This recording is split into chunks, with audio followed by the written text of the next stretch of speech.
Om Shri Guru Pyo Namaha Hari Om. Om Sahana Bhavatu Sahano Bhunattu Sah Veeryam Karavavahai Tejasvinavadhitamastu ma Vidyushavahai. Om Shanti Shanti Shanti. Om Asato ma Satgamaya Tamaso ma Jyotirgamaya Mrityoma Amritam Gamaya. Om Shanti Shanti Shanti. Om Sarvesham Swastirbhavatu Sarvesham Shantirbhavatu Sarvesham Purnam Bhavatu Sarvesham Mangalam Bhavatu. Om Shanti Shanti Shanti.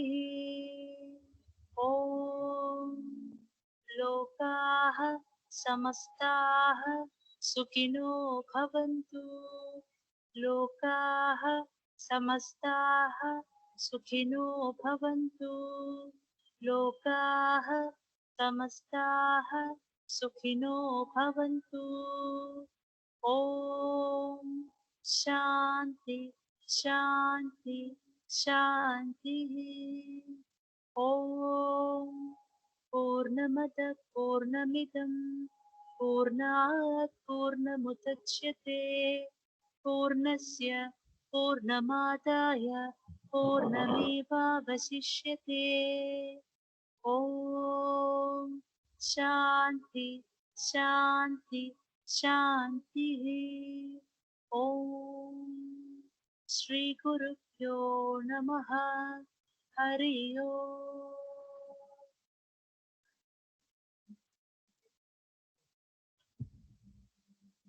We are able to hear a prayer. Yes, sir. Yes, sir. Okay. Pray to your parents for a minute. If you are nearby, get their blessings and come. I'll wait for a minute.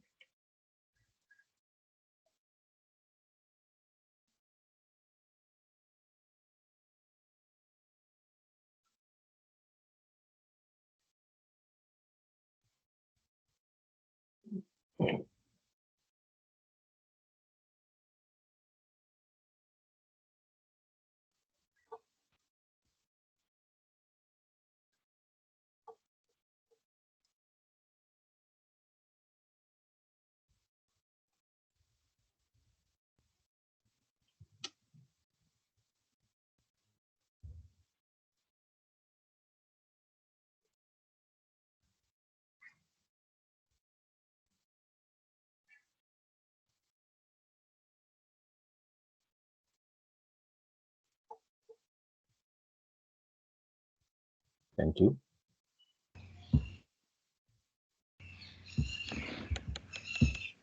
Are you able to see my screen? Yes, sir. Okay. So we were starting on this last class. Classification of aircrafts. One way to classify is functional classification. What function they do. So based on this, they can be broadly classified into civil aircrafts and military aircrafts. In civil, again, there are many subdivisions like, cargo transport, passenger travel, mail distribution, some special applications like, agricultural aircraft, then air ambulance, executive flying. Then you can also have racing aircrafts under civil aircraft. Then military aircraft, you have fighter and bomber basically.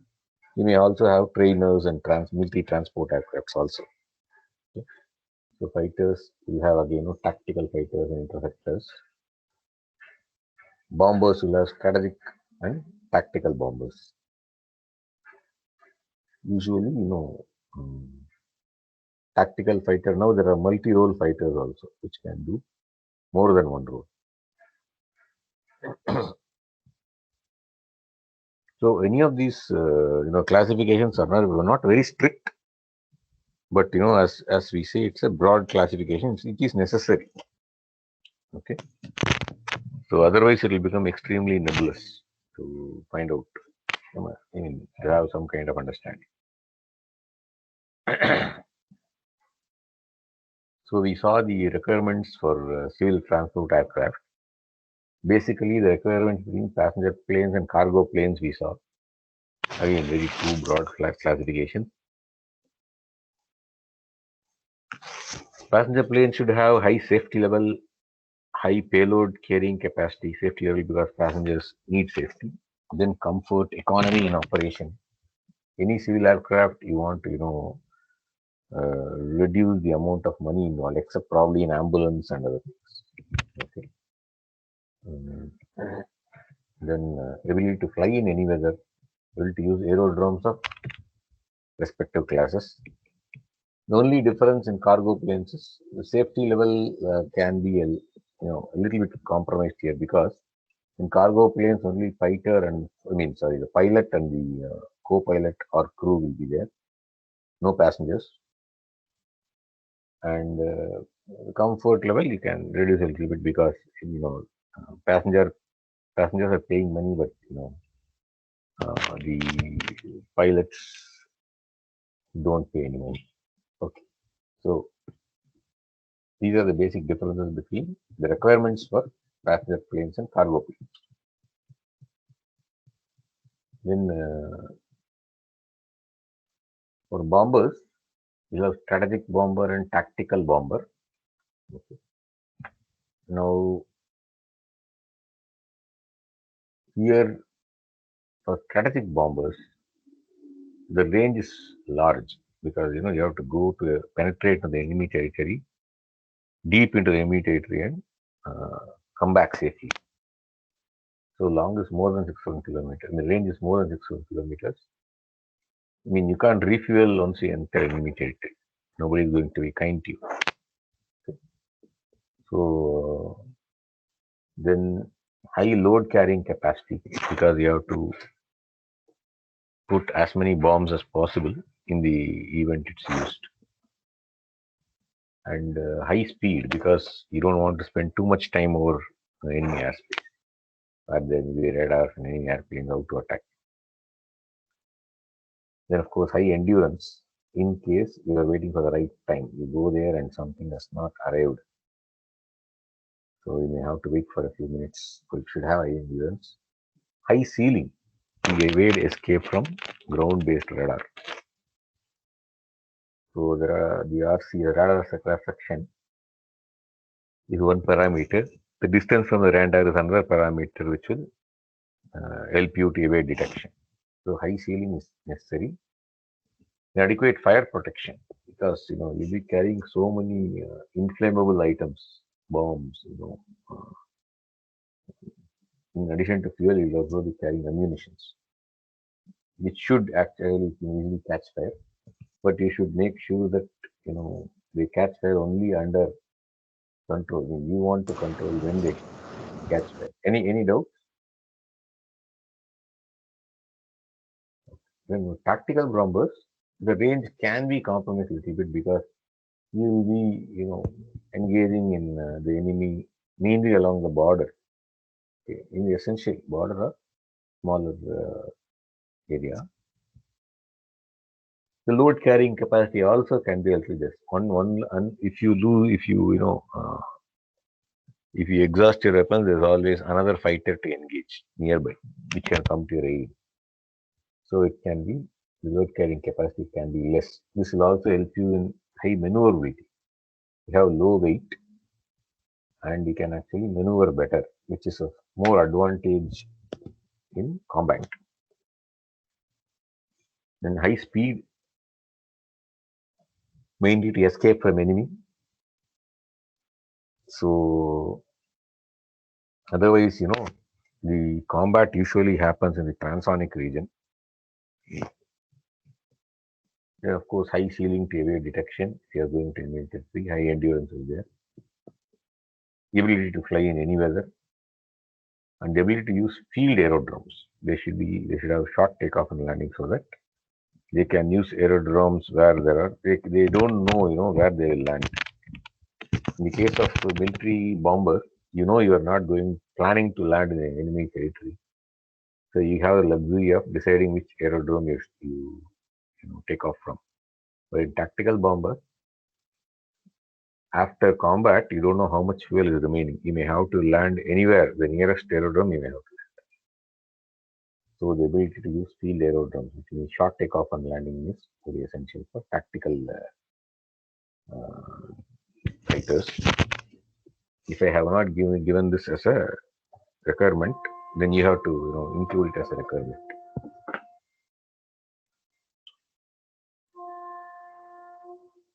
Then what is the difference between these tactical fighters and interceptors? So interceptors should have high rate of climb. I think Niveda's group is doing interceptor. Correct, Niveda?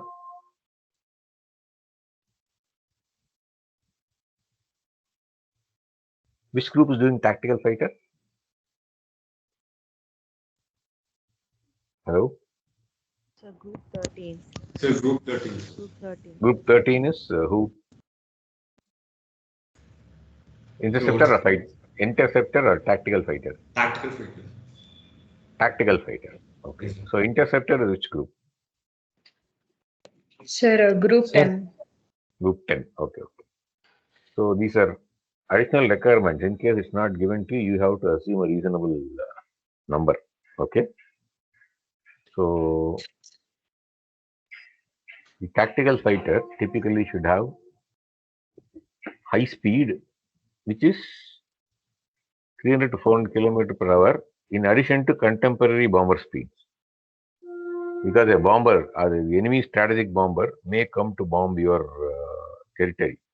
Your tactical fighter should, be able to encounter that. Interceptor should be able to immediately go and destroy it. Now, should have a high ceiling. There is 2 to 4 km more than contemporary bomber ceilings. Then maneuverability should be highly maneuverable. Your both of them, okay, and sufficient endurance, which is just 1 to 1.5 hours. That's it for tactical fighters. Okay. So by that time, everything is over. You go, you fight, you come back within 1.5 hours. And high rate of climb, but interceptors will have higher rates of climb. The ability to run repeated attacks. That is, within that 1.5 hours, you should be able to attack quite a few times. So you should have as many hard points as possible. And the ability to fly in any weather. You can't say that, oh no, I'm not, this is tea time, I won't fight now. Or, it's snowing, I can't, it's raining, I can't go out now. You don't have that luxury when you go for a tactical fighter. When the enemy is attacking, you have to respond. Then ability to use field aerodromes. You should be able to use aerodromes anywhere. We already seen this.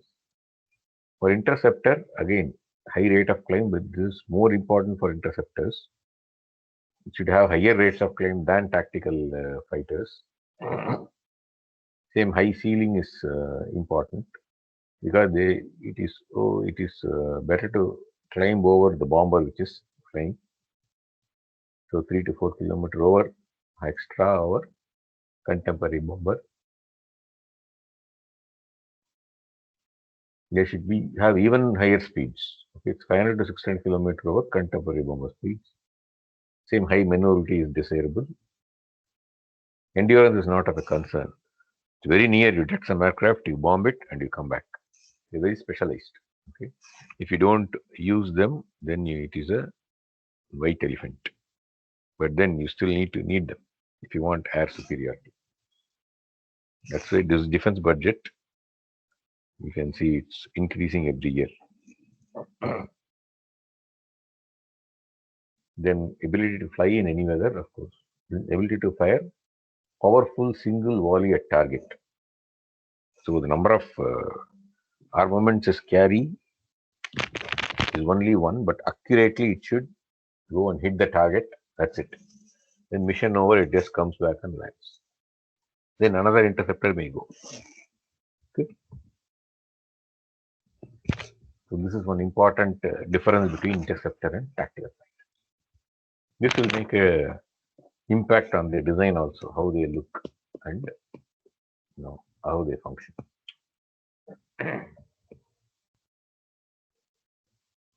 So if you compare civil and military aircraft, there are many issues like design space.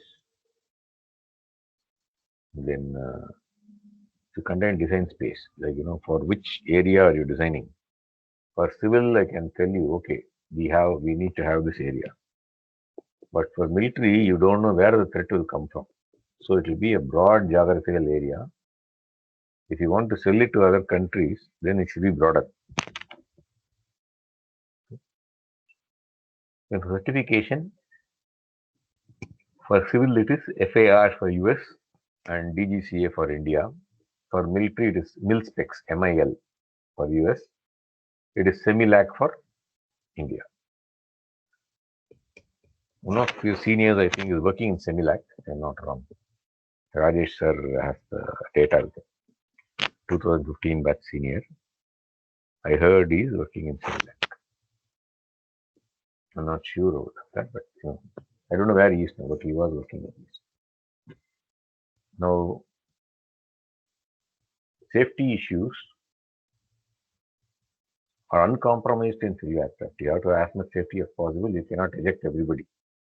Only people can parachute. Okay, no ejection is provided. But in military aircraft, you want the pilot to survive. The aircraft can go, but the pilot should survive. So ejection of seat is important. You should have an ejection mechanism. In mission profile is civil aircraft routine, and it can be monitored by air traffic control.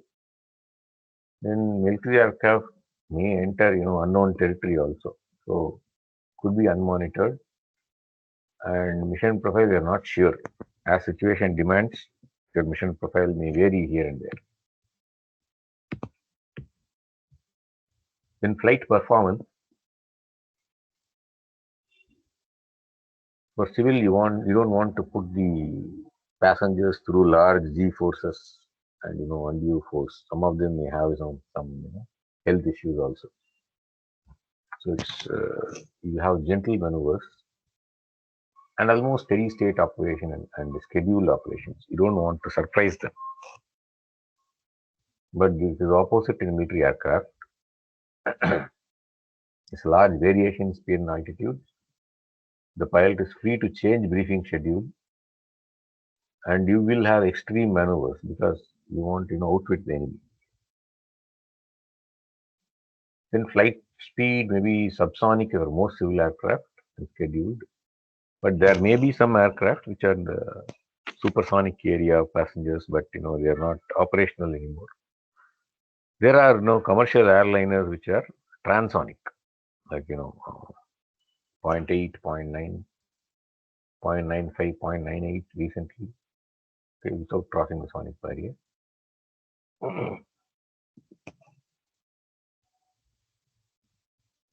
But military aircraft may have supersonic segments, either during combat or dash, something called dash. But you still have to design for some mission profile, which will be one of your assignments, initial assignments. Part of your first assignment will be to, draw the mission profile for your aircraft. So you are designing only based on that mission profile. You want to make it clear to everybody when you do that. If you change it, there will be a lot of changes in the design. Okay, if you change it, the more you change, the more unexpected changes will be there in your design. So it's very important to get the mission profile right before design.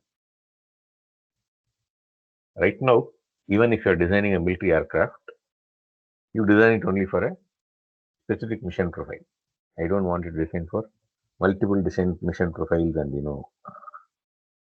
choose the best or worst. That is not for everybody. Okay, so you can for the first because you're starting, you're beginning in this field. You design for a specified mission profile. You specify a mission profile also based on your aircraft.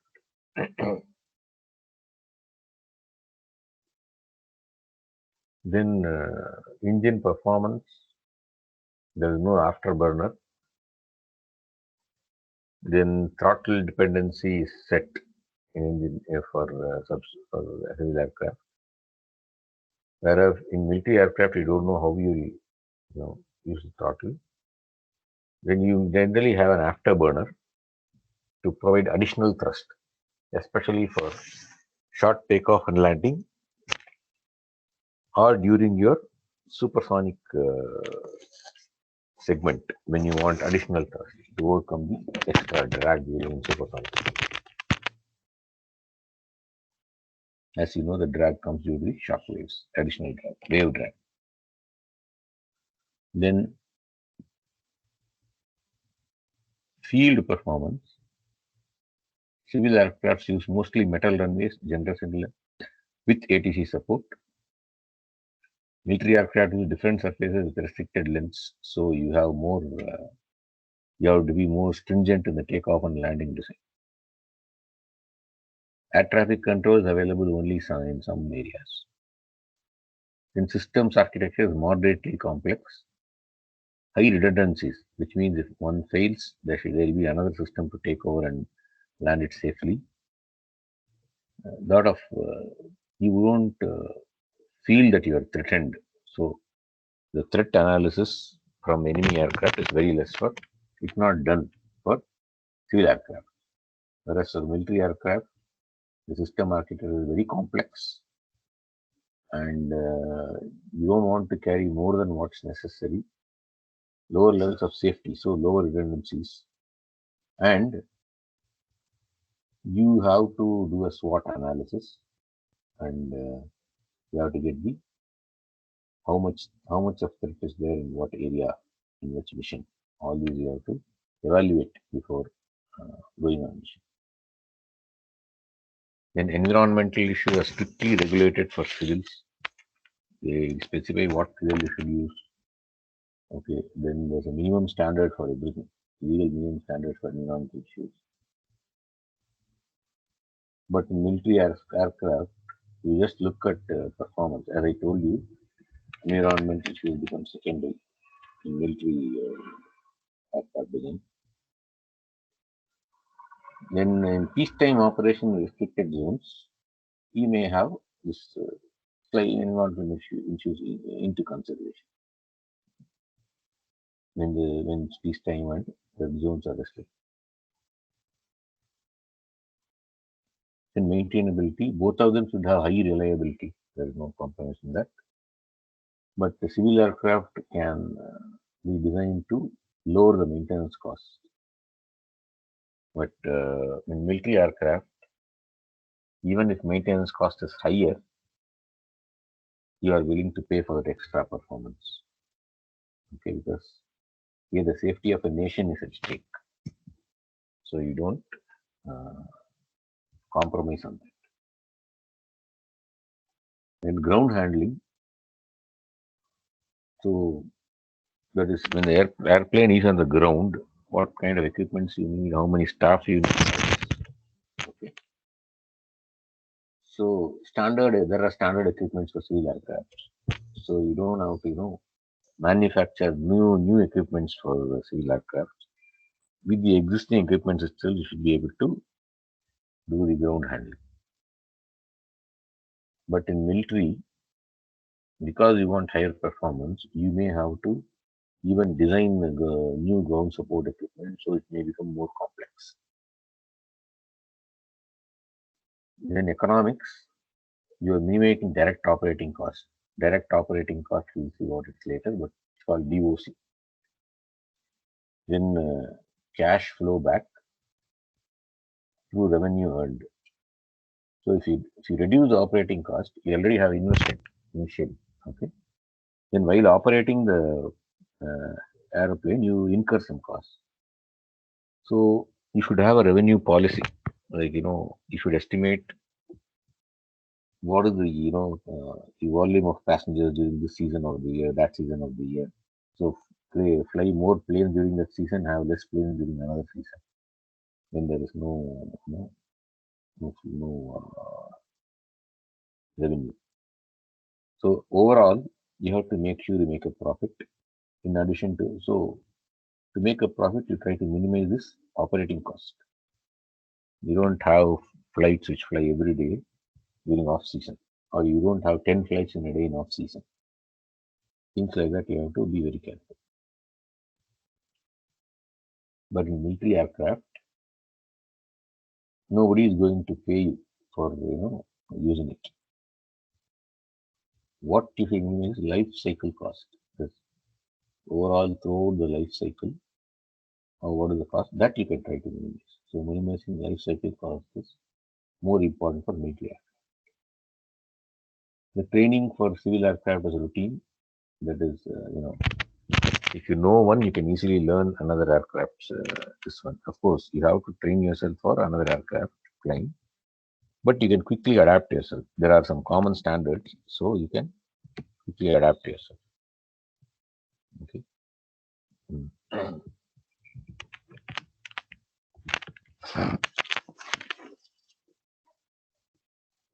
Then military aircraft, it is specialized and more complex. Like, the training for every aircraft can be very different from each other. So you will also know, you should also be certified to which aircraft you can fly. If you need to fly another aircraft, you have to undergo the training, again. Probably not from, the zero, but at least from a much lower level you have to start. So the whole system may be different. The controls may be different for different aircraft. Very different.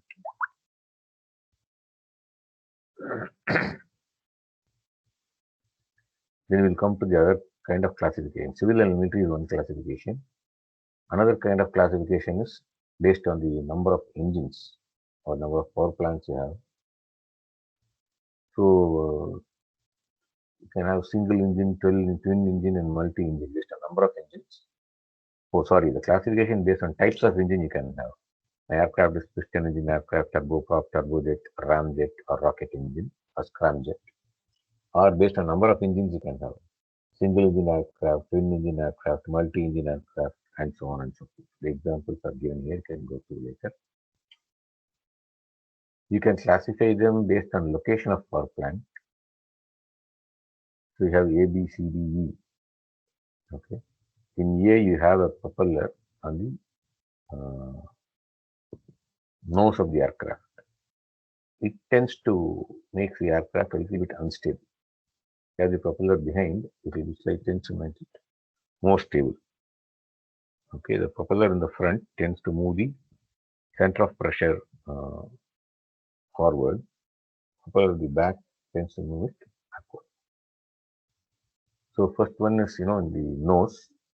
The second one is on either side of wing. B is on either side of the fuselage on either wing. Then C is again multiple engines on either wing. Then D is in the back side of the aircraft. It's called pusher type configuration. Okay. Then E, we have it on the fuselage. Actually, they are sticking to the fuselage in this case. Then F, side view is shown. You see it's on the fuselage, but very near the tail. Then in H, you have it at the very end exhaust. This is a turbofan. Okay. The first four are piston props, A, B, C, D. You can see that blade schematically represented here. Whereas from E onwards, it is turbojet or turbofan. These are piston props or turboprops. So you can have them either the end. Usually, no one has the turbojet engines at the nose, but they can have it at the very end of the fuselage. Either side of the wing or either side of fuselage, like here, If you have 3 engines, you can have 2 on wings and 1 on the fuselage, and so on and so forth. So the location of power plant may also determine how you classify. One way of classifying your aircraft.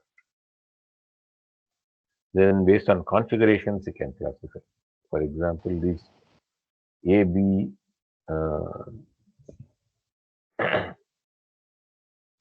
see this E, F, G are actually monoplanes, semi-cantilever. Sorry, these are cantilever is here, semi-cantilever. Here it is actually resting on the top, so it's not a cantilever one. Okay, the F is cantilevered on both sides, or you can have a single passing through. These are all other types of supports, E and G. So based on wing support and position, high wing, low wing, middle wing, E, F, G. Then this is a braced plane. C and D are braced planes, whereas A and B are braced biplanes. You can have sesquiplane, which means multiple biplanes. Sesqui, I think, is 6, but you can generally you call it if there are multiple levels of wings. And delta wing is there here. Then the straight wing, the swept wing.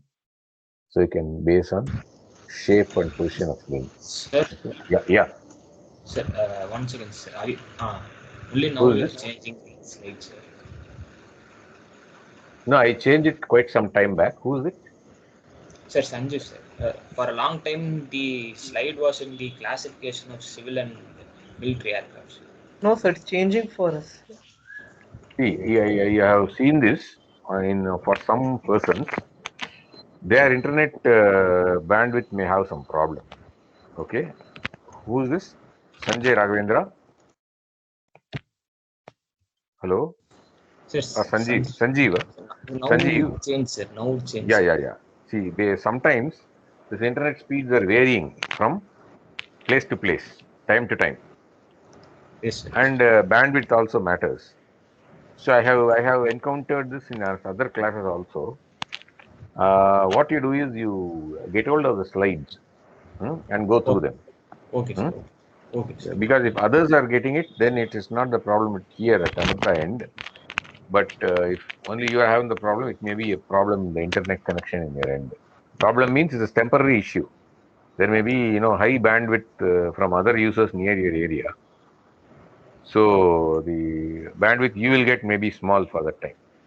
So the transmission may take time. Yes, sir. Sometimes you get it. Okay. Yes. Now you change, sir. I can see. Now it is classification of aircraft based on configuration. Yes, sir. Yes, sir. I can see it, sir. Okay. See, before this, are you able to see another location of horizontal? Sorry, Yes, sir. location Yes, of sir. power plant. Yeah. This one, we're able to see Yes, sir. test Yes, sir. on engines. Yes, sir. So I these am. are the slides which were there in between. Okay. Okay, sir. Okay, sir. That's it. Thanks. Welcome. Now, types of fuselage: single fuselage, twin fuselage. Then see the second B has two fuselages. Such designs are also there. Then pod and boom construction. For example, there is a fuselage in the middle, but the tail is supported through something called tail boom. Because the fuselage, you don't want to make it long enough, you want to shorten it. But the tail should be far away from the wing, according for stability or control or whatever requirement. In that case, you may use this boom construction, this pod and boom construction. Or you may have a very, very thin but strong structure supporting the tail from the fuselage. That is one more way of doing it. Then location of horizontal tail surface. First one is conventional tail. The second one, no tail. Okay. There is no separate tail. Elevator and aileron are same, so elevons. B is elevon. Then C is canard configuration. The tail is in front of the wing.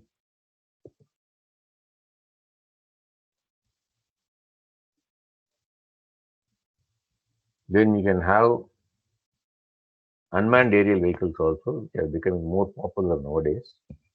Nowadays, they are, some people even say that this is the future of aerospace. Yeah, I can say it's a future growing area of aerospace, but I cannot accept that, all the others will go away very soon. No, that's not additional growth area of aerospace. So it's a powered aerial vehicle that does not carry a human operator. It uses aerodynamic forces to provide vehicle lift, can fly autonomously or be piloted remotely, can be expendable or recoverable, and carry a lethal or non-lethal payload. See, for example, you can deliver, COVID medicines through very small UAVs to patients. People have done it in China. Okay, maybe in India also they may think of that. I'm not sure if that is done in India. Now, the main design philosophy where it's different. Some of you may have unmanned pilotless target vehicle, right? Pilotless target aircraft, PTA, is an example of this UAV. For them, they don't have a human being, so that limitation is not there. Like a human being can only, sustain a certain bit of loads, sustain only 5G, 6G, 9G, 10G if they are trained. That limitation is not there for UAVs, but then the mechanism should be able to withstand them. And you don't need a restroom, you don't need other, ejection mechanism or safety mechanism associated with human beings. That's a advantage. If somebody captures the UAV, they don't capture a human. Okay, that's an advantage. If aircraft crashes, you don't have political problem trying to recover the crew. We had one issue earlier where the Indian pilot crash landed in Pakistan, and then he had to be escorted back to India through political channel. And the unmanned aircraft does not need to fly for the unmanned system to train or stay proficient. Training cost is cut down. So it looks very attractive from several points of view. It will have its, limitations also, or, disadvantages, which I leave to that respective groups to expound upon later. So general, the classification given in the table here is very, very general.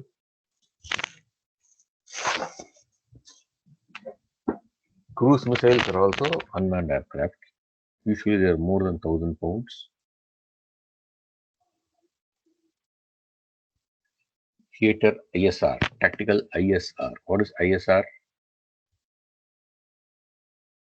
What is ISR?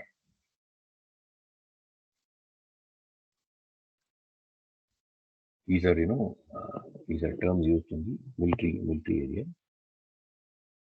So your the PTA people, okay, aerial target less than 2,500 pounds. That's how it should weigh. That's how much it can weigh. Right? Who's PTA?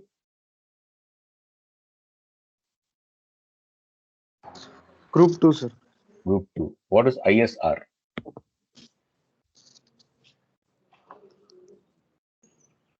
I think it's infrared signature.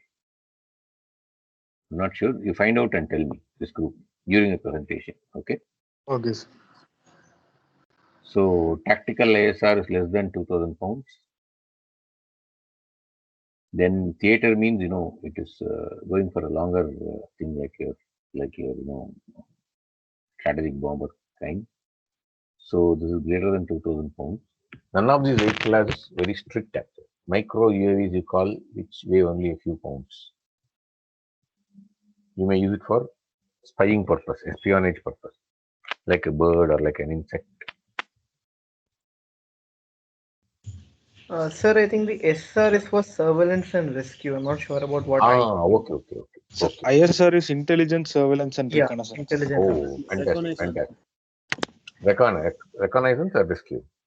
Rest, Surveillance, hmm? Reconnaissance.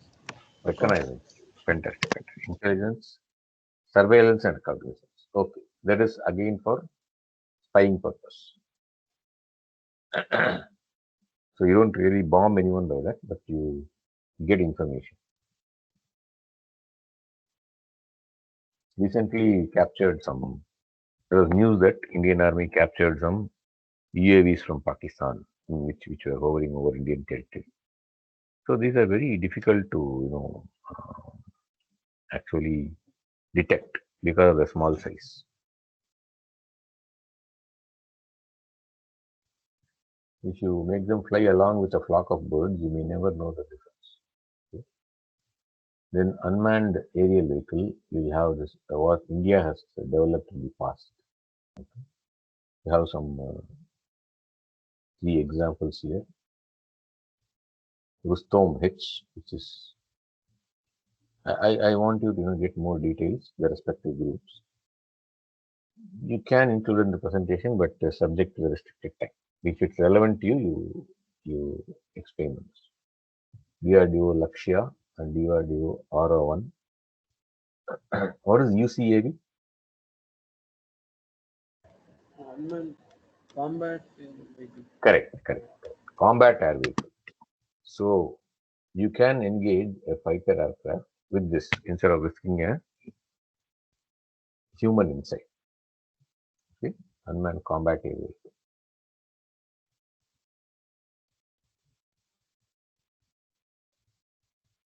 Airworthiness requirements is a term used to describe whether an aircraft has been certified as suitable for safe flight. We have already seen this. Is the time going to end today? I mean, class 9:40. Yes. So the last slide, we just finish it up. So for aircrafts is what we'll be most worried about. Okay. So anyone of you given agricultural aircraft? Yes or no? I don't think. Okay. So FAR, if you go to the site and see, there is several parts to uh, their rules. FAR means Federal Aviation Regulation.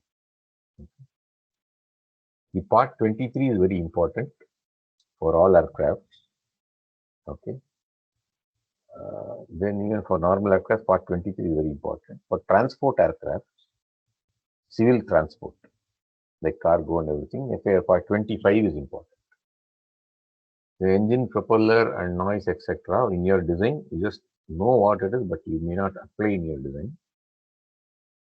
For general operations also, you should know. These are the most important parts. You should know this. For agricultural aircraft, there's a special part called FAR part 137. And for large commercial and transport aircraft, you have part 121. So then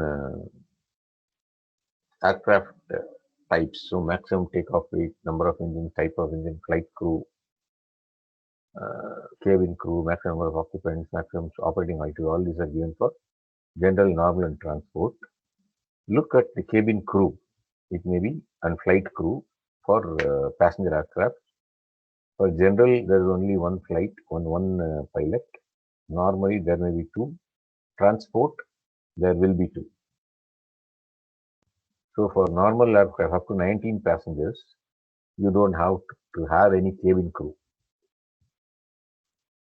But if your if your passengers are more than PIX means passenger number, more than 19 means you should have cabin crew.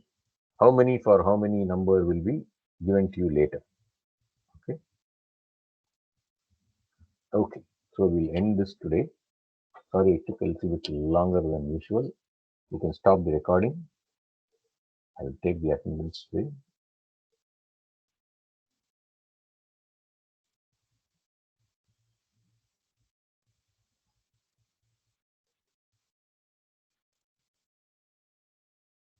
Done. Thank you.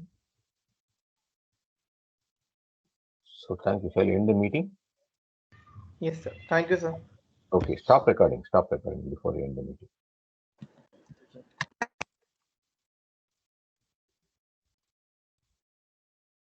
Shall I stop or you will stop? Have you stopped?